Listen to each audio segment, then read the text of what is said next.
জাতীয় পার্টির বিরুদ্ধে চূড়ান্ত ঘোষণা এসে গেছে। দর্শক, কি করতে হবে জাতীয় পার্টিকে? চারদিকে উদ্বেগ, উৎকণ্ঠা, নানান বিশ্লেষণ, না সমাধান এসে গেছে। দর্শক, আমাদের আর ভাবনা চিন্তার তেমন কিছু নেই, গবেষণার কিছু নেই, চূড়ান্ত ডাক এসে গেছে। জাস্ট জামাত, শিবির, জনতা সবাই সারাদিন গেট রেডি। ছাত্র জনতা, জামাত, শিবির, চরমোনা, ইসলামপন্থীরাই আগামী দিনের জাতীয় রাজনীতির গতি প্রকৃতি নির্ধারক। যা করার তাদেরকেই করতে হবে, অন্য কেউ না। বিএনপি ধান্দাবাজ, বিএনপি সুবিধাবাদী, বিএনপি কার্যত জাতীয় পার্টির পক্ষে। মির্জা ফখরুলের বিবৃতিতে স্পষ্ট হয়েছে তিনি জাতীয় পার্টির রাজনৈতিক অধিকারের পক্ষে। আরে জাতীয় পার্টির রাজনৈতিক অধিকারের পক্ষে থাকবেন না তো কি করবেন? মির্জা ফখরুল তো আওয়ামী লীগেরই রাজনৈতিক অধিকারের পক্ষে ছিলেন, নিষিদ্ধের রাজনীতিতে বিশ্বাস করেন না, সেখানে জাতীয় পার্টির পক্ষে তো থাকবেনই। তো দর্শক, এই জায়গায় জাতীয় পার্টির বিরুদ্ধে আমাদের কি করতে হবে? তো কি করতে হবে? সাধারণ জনগণ নিজেরা উদ্যোগী হয়ে তো আর সরাসরি রাজপথে নামবেন না, রাজনৈতিক দলগুলোকে নেতৃত্ব দিতে হবে।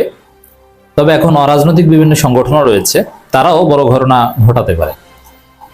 দেখেন, রাজনৈতিক দলগুলোর উপর মানুষের আস্থা কমে গেছে, যার ফলে জাতীয় পার্টিকে কি করতে হবে, কি করণীয়, মানুষ তাকিয়ে আছে ইনকিলাব মঞ্চের শরীফ ওসমান হাদির দিকে, যে শরীফ ওসমান হাদি কি ঘোষণা দেয়। মানুষের মধ্যে বোধ খুব সহজ যে কি করতে হবে, এটা সহজে তারা বুঝে গেছে। যেমন শরীফ ওসমান হাদির একটা বিখ্যাত বক্তব্য যে ওই ড্যাশ ড্যাশ একদম ভাঙ্গে দিতে হবে।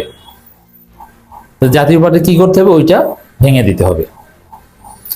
তো দর্শক, জাতীয় পার্টির বিরুদ্ধে চূড়ান্ত ঘোষণা জুলাই রেভলিউশনারি একটা সংগঠন আছে, তারা দিয়েছে যে মার্চ ফর জাতীয় পার্টি কার্যালয়, মার্চ ফর জাপা কার্যালয়। কারণ এটি হচ্ছে চূড়ান্ত সমাধান। আপনি সেনাবাহিনী এখানে কারা কি করেছে, পুলিশের ভূমিকা কি ছিল, পুলিশ কেন হঠাৎ সেনা প্রেমিক হয়ে উঠলো, এবং সরকার কেন নিরুপায়, আপনি অনেক আলোচনা, অনেক গবেষণা, অনেক কিছু করতে পারবেন। বাট চূড়ান্তভাবে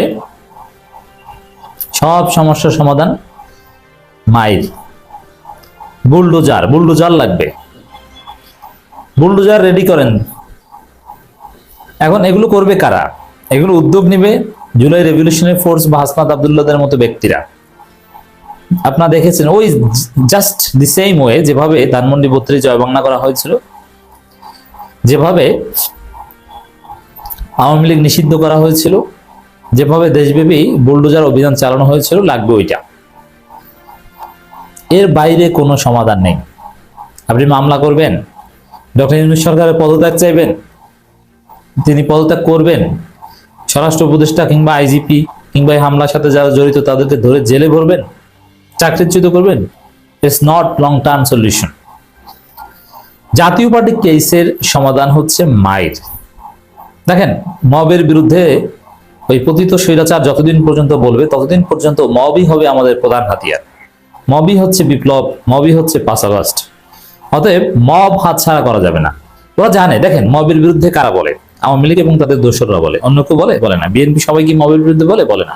কারা বলে? ওই রুমিন ফারানা কিংবা আপনারা দেখেছেন সেই ফজু পাগলারা বলে। বিএনপির অন্য সবাই কিন্তু বলে না। বিএনপির যে জাতীয়তাবাদ এবং ইসলামী মূল্যবোধে বিশ্বাসী ডানপন্থী অংশ, তারা কি মবের বিরুদ্ধে বলে না। তো মবের বিরুদ্ধে বলে ওরা কি জন্য? জানে যে মব বন্ধ হয়ে গেলেই ওরা ফিরে আসতে পারবে। মব বন্ধ হয়ে গেলে ওদের বিচার হবে না, পুলিশ টুলিশ ম্যানেজ করার কোনো ব্যাপার না, ওটা তো ওরা আগেই সেট আপ দিয়ে গেছে। যে পুলিশ হাসিনা নিয়োগ দিয়েছে তারাই তো আছে। অতএব এখানে পুলিশ, সেনাবাহিনী এগুলো সমস্যা না, সমস্যা হচ্ছে মব, বিপ্লবীরা। কারণ এদেরকে তো আর হাসিনা নিয়োগ দিয়ে যায়নি। এজন্য মব বন্ধ করতে পারলেই হাসিনা বেঁচে যায়। এই কারণে হাসিনা বাহিনী মবের বিরুদ্ধে ন্যারেটিভ নির্মাণের জন্য কোটি কোটি টাকা খরচ করেছে। এজন্য দেখবেন যে সেনাবাহিনীর বিবৃতি তো বারবার মব ভায়োলেন্স থাকে, অথচ এটা ভারত এবং আওয়ামী লীগের আবিষ্কার। এগুলোকে আমরা সন্দেহের চোখে দেখি। আমাদের শক্তি হচ্ছে এখানে মব করতে হবে। জাতীয় পার্টির কার্যালয়ের দিকে মার্চ করতে হবে। মার্চ করে কি করতে হবে? জাতীয় পার্টির কার্যালয়ে প্রত্যেকটা ইট খুলে আনতে হবে, টিন খুলে আনতে হবে, টাইলস খুলে আনতে হবে, চেয়ার টেবিল যা আছে সেগুলো খুলে এনে রাজপথে জ্বালিয়ে দিতে হবে। বাংলাদেশে জাতীয় পার্টির কোনো অফিস থাকতে পারবে না। আর জাতীয় পার্টির নেতাকর্মীদের ওই ড্যাশ ভাঙিয়ে দিতে হবে। যেখানে পাবেন পিটি হাত পা ভেঙে দেবে। উত্তম মাধ্যম কর্মসূচি ঘোষণা করতে হবে।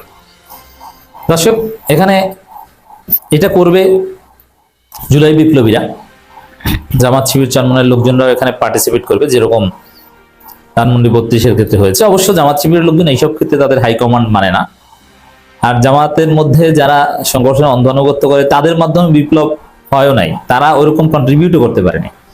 আপনি দেখেছেন জুলাই বিপ্লবের মূল কন্ট্রিবিউটর ছিল সাবেক শিবির, যারা জামাতের রোকন না এবং রোকন হওয়ার কোনো সম্ভাবনা নেই।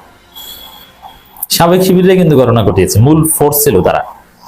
অতএব জামাত সুশীলতা দেখালেও সমস্যা নেই।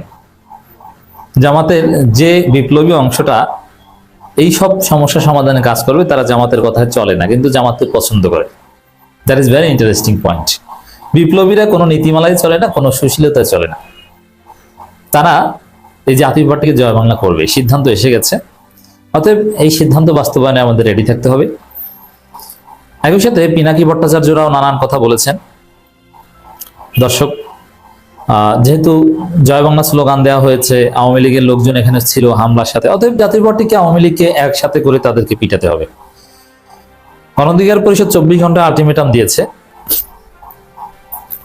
যে গ্রেপ্তার করতে হবে যারা আহত করেছে। এই গ্রেপ্তার এগুলো লং টার্ম কোনো সলিউশন না, এটা short term solution.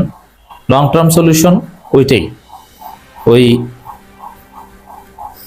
July revolutionary alliance যেটা দিয়েছে। যদিও এই সংগঠন যে বড় সংগঠন বা তাদের ডাকে যে লক্ষ লক্ষ লোক আসে তা না, তবে এখন যে পরিস্থিতি তৈরি হয়েছে তারা ডাকলে আসবে। আর পিনাকি ভট্টাচার্য বলেছেন বিএনপি, জামাত সহ এনসিপি সব দল একসাথে কর্মসূচি দিতে হবে, সবাইকে একসাথে বসতে হবে, নইলে সবাইকে মার খেতে হবে। এখানে একটা বিষয় আমি লক্ষ্য করছি, জামাতকে যে এবার বাঁচিয়েছে, জামাতকে তো হাসিনা প্রায় খেয়ে দিয়েছিল, তো জামাতকে এবার বাঁচিয়েছে কারা জানেন? সাবেক শিবির, যারা জামাত করে না, জামাতকে ভালোবাসে কিন্তু জামাতের আনুগত্য করেন এবং কখনো আনুগত্য করবে না, তারা কোনোদিন রোকন হবে না, কোনো সম্ভাবনাই নেই। এরাই জামাতকে বাঁচিয়েছে, এরাই বাঁচাবে। যারা জামাতের মূল শক্তি, তাদের লিস্টেড আনুগত্যশীল জনশক্তি, কিন্তু পলিটিক্সে জামাতকে তারা তেমন কোনো উপকার করতে পারবে না। জামাতকে উপকার করবে জামাতের আনুগত্যের বাইরে থাকা তাদের সমর্থক মন্ডলী, যারা শিবিরের সাবেক বড় বড় নেতা ছিল।